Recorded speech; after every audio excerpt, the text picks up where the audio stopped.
November 11th, 1918, the worst war in the history of mankind up to that time came to an end. The guns went silent in World War I. Armistice Day was proclaimed a year later to commemorate the termination at 11 o'clock a.m.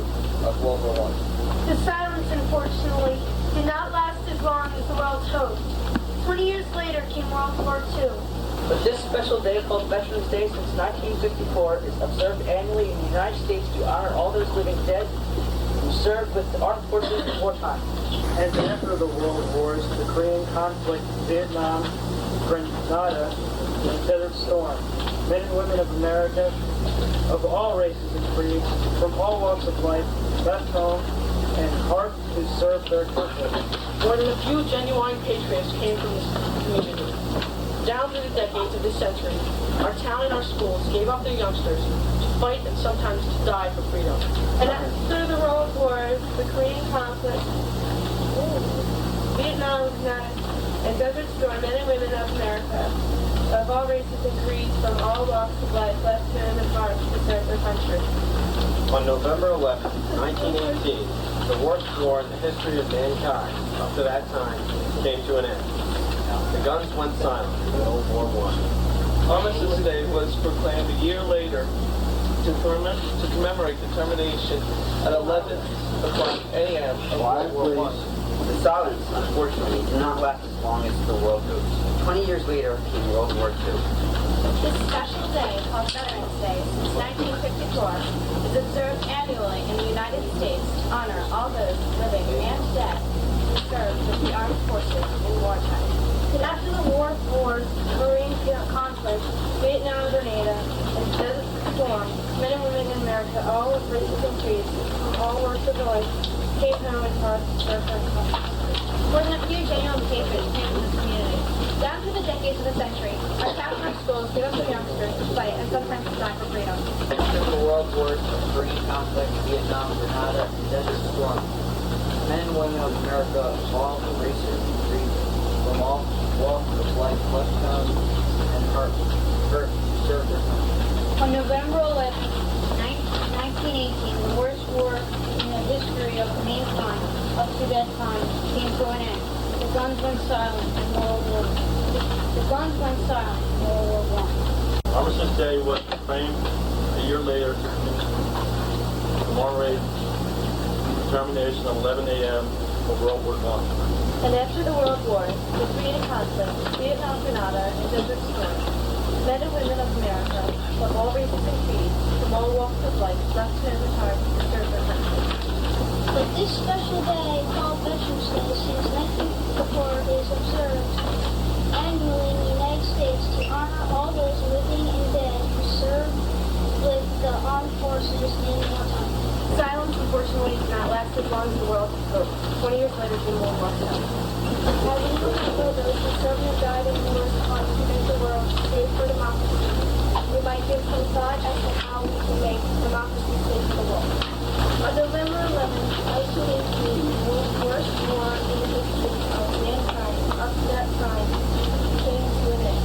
The guns went silent and the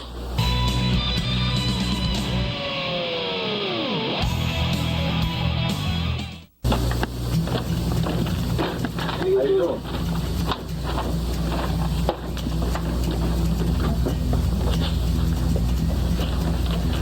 Like, hey, Hello.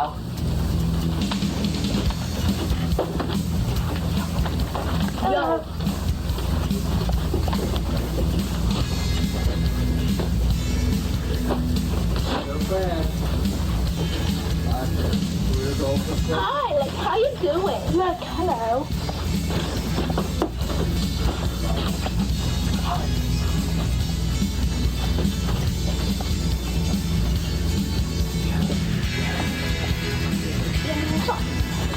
Hi.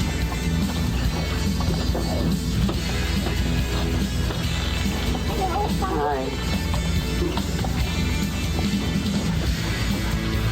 Yo, hey, what's up?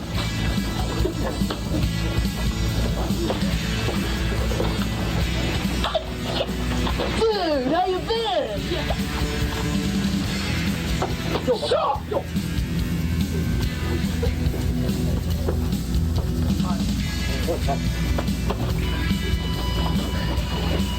Hi, how you doing? Hi.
And cut.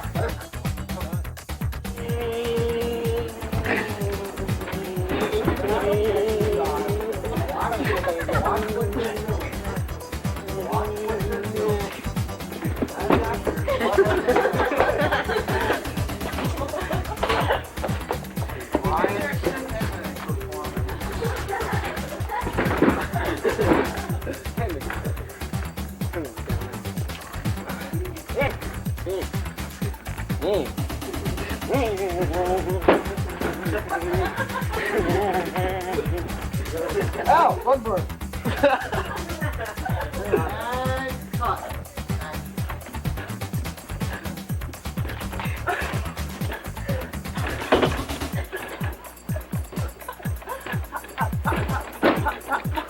Cut.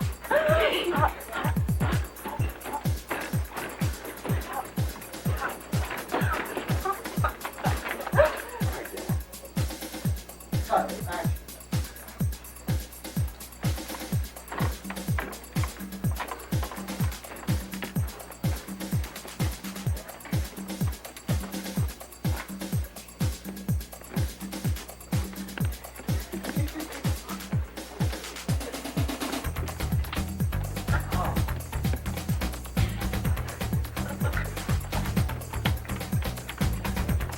Writing is some really clever stuff here.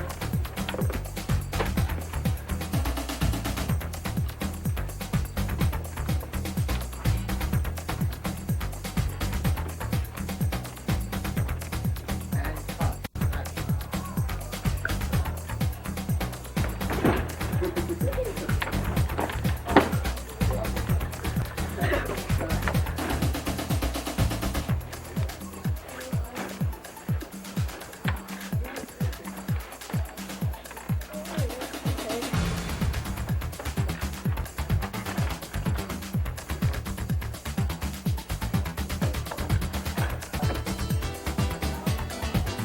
And cut.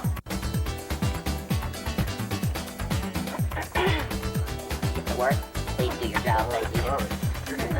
Your assignment today is the French fries, miss. That's over there, not here. I'm the cash register, it's my job. Could you work cash register, please? For a second.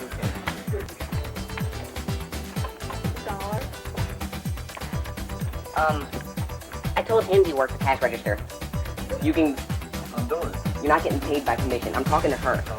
If you want to talk back, I'm in charge. Excuse me, do you value your job? Better yet, do you value your life? Sorry, I'm sorry. It's a work, okay? We got a lot of customers. And cut. Action. I gotta go! I can't get off! Ow!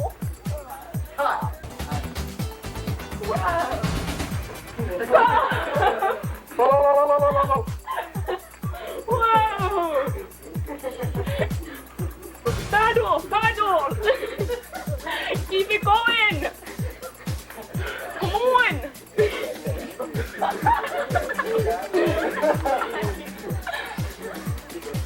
Rough waters ahead!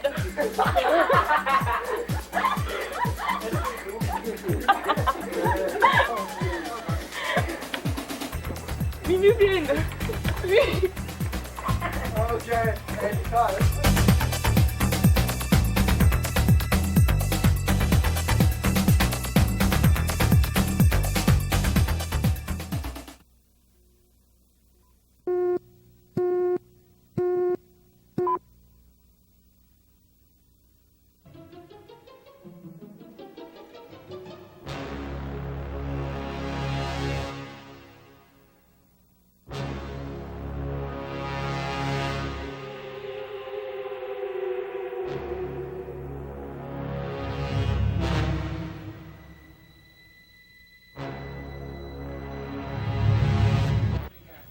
The children of the night call to us.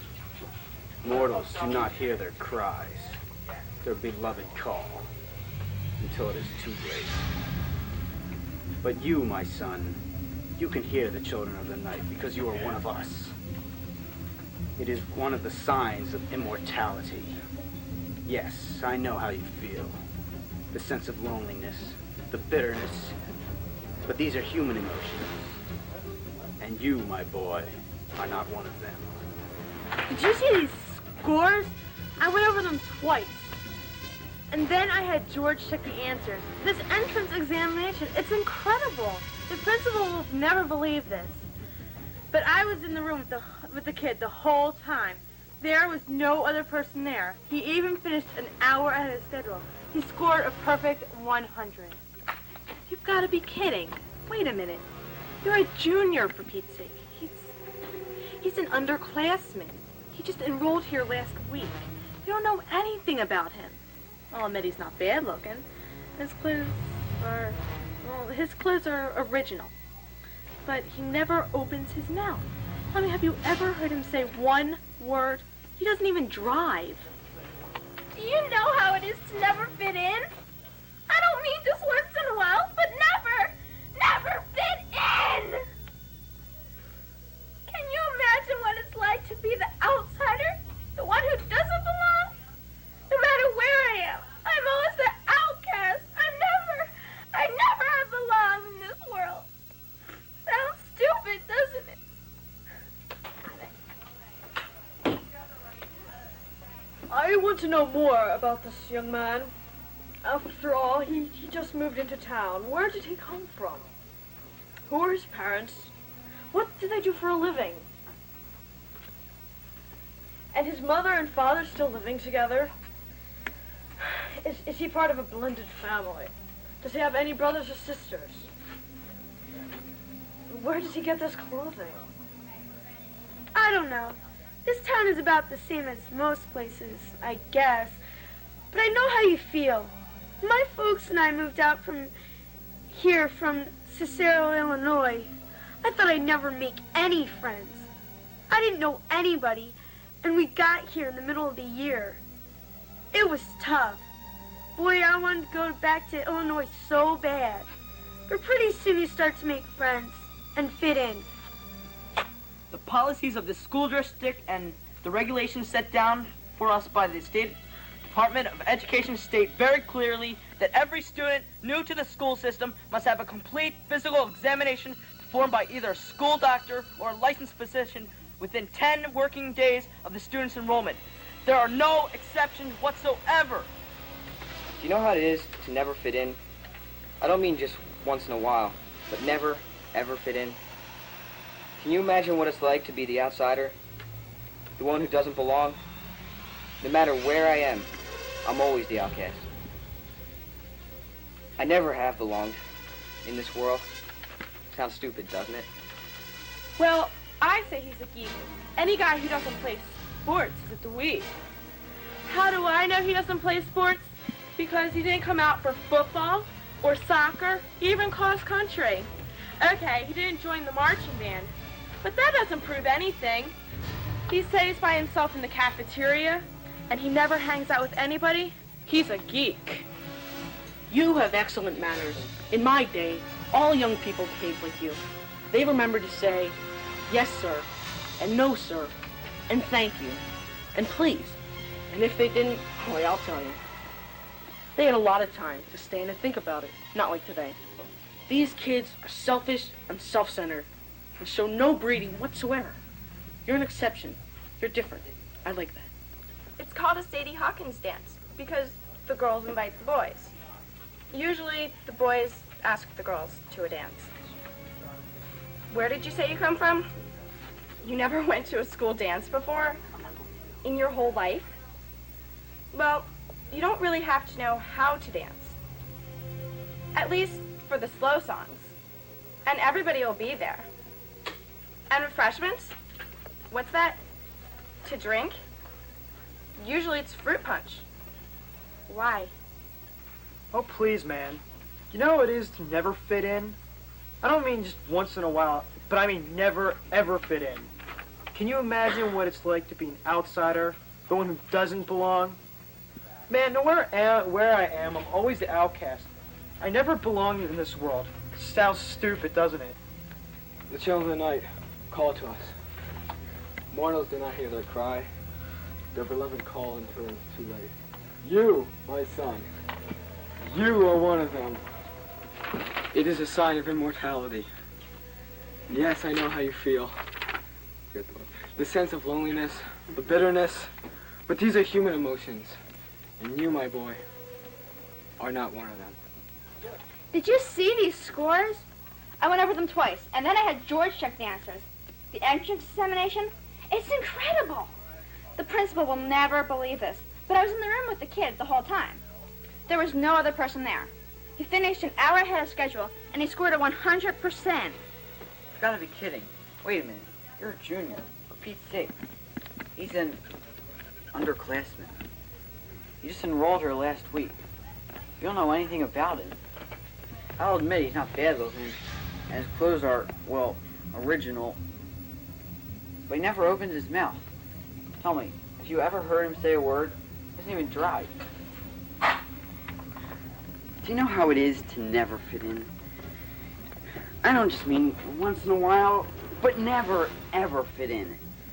Can you imagine what it's like to be the outsider, the one who doesn't belong?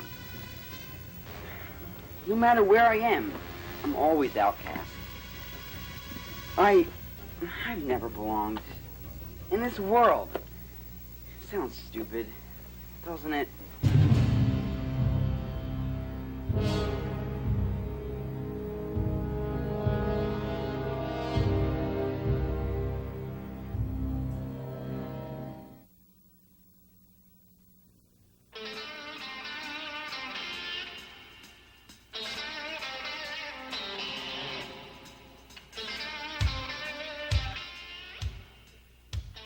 Hi, my name's Oscar, and lots of things I like to do. Like in my garden, I like to do lots of gardening where I find most of my food, and yeah, I like to do that. And my parents named me after Oscar the Grouch. They were big fans. Yeah, big fans of Oscar. I kind of watched it once in a while, but you know, I like him, but not as much as Big Bird, who, you know. You've seen the show. I don't have to tell you. Hello, my name is Miss Tennell. I teach Spanish at Culberton High School. I am very interested in other countries, such as Spain and Puerto Rico, and many places like that. I am 26 years old, and I enjoy teaching very much, but many children seem to get a little rowdy, and I don't enjoy that very much. Hello, I'm Mrs. Gantz. I am the assistant principal.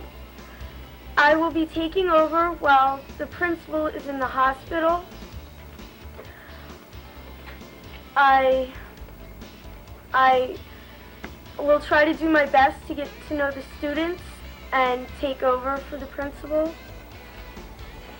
Good evening, ladies and gentlemen. I'm honored to be speaking at the town meeting tonight. My name is Dr. Charlick. I had some notes prepared, but I think I'm going to shoot from the hip.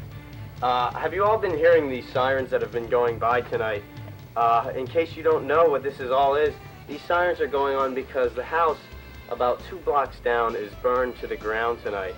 Fortunately, there is no one living there, but I think it's kind of interesting that it is only 1 block away from the recently inhabited wolf estate. We merely do not just come out at night. We're just busy during the day. The house fire was just a slight accident. Just our poor, say, handyman was mistaken water for kerosene. It was not a pretty incident. But please do not think of us as strange people. Hello, I'm Martha Parker. My grade point average is about 4.0. I am very proud of that. And, don't get me wrong, I'm not here, like, to brag or anything, but I do very well in school. And that's about it. Hi, I'm Sandy Stevens, and I'm Don's younger brother, and well, I'm very,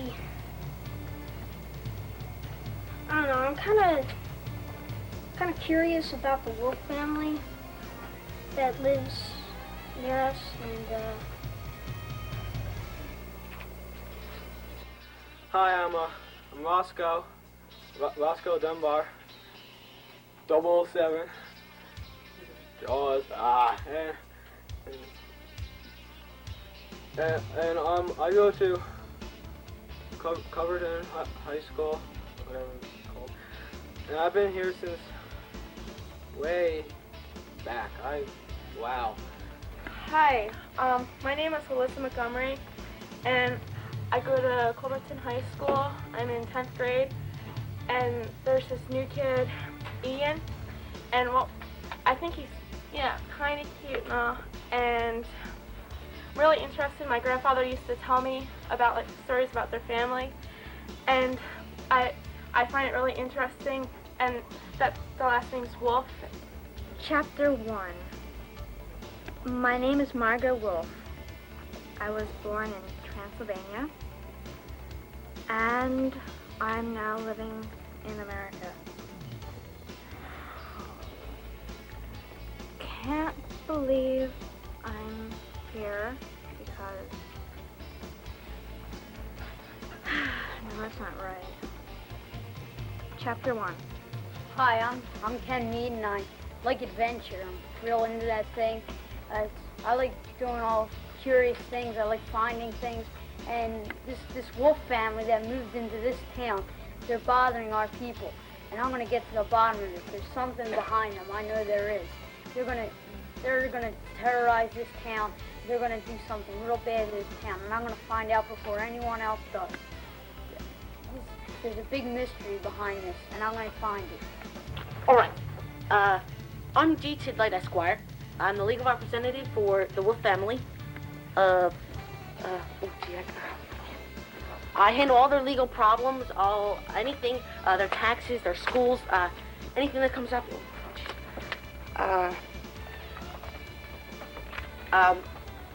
Outside, I'm a lawyer, and I represent anybody who has problems. I can give you my card if you want it. I got CAD cards with me. I have my card.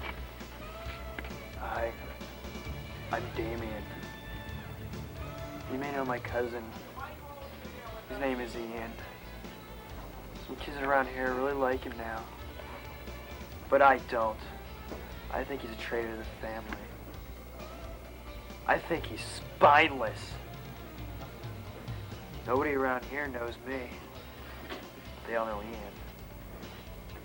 But that's okay. I don't mind. Because I love my Ouija board. My name is Don Stevens. I'm a friend of Pat Murphy's. I'm active really in athletics, particularly football and wrestling.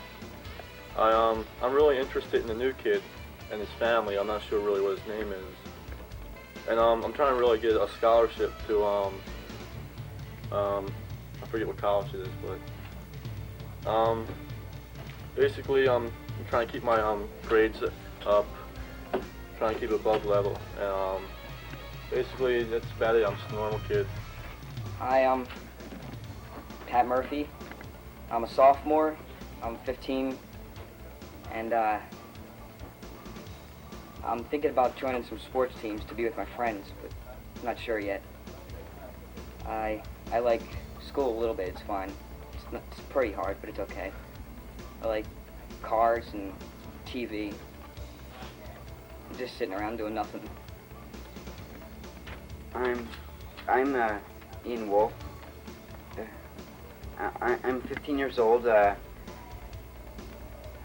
used to live in England, and now me and my Aunt Margot and my Uncle Emo, we moved here. I don't really like I don't like sports. And I just like to be alone.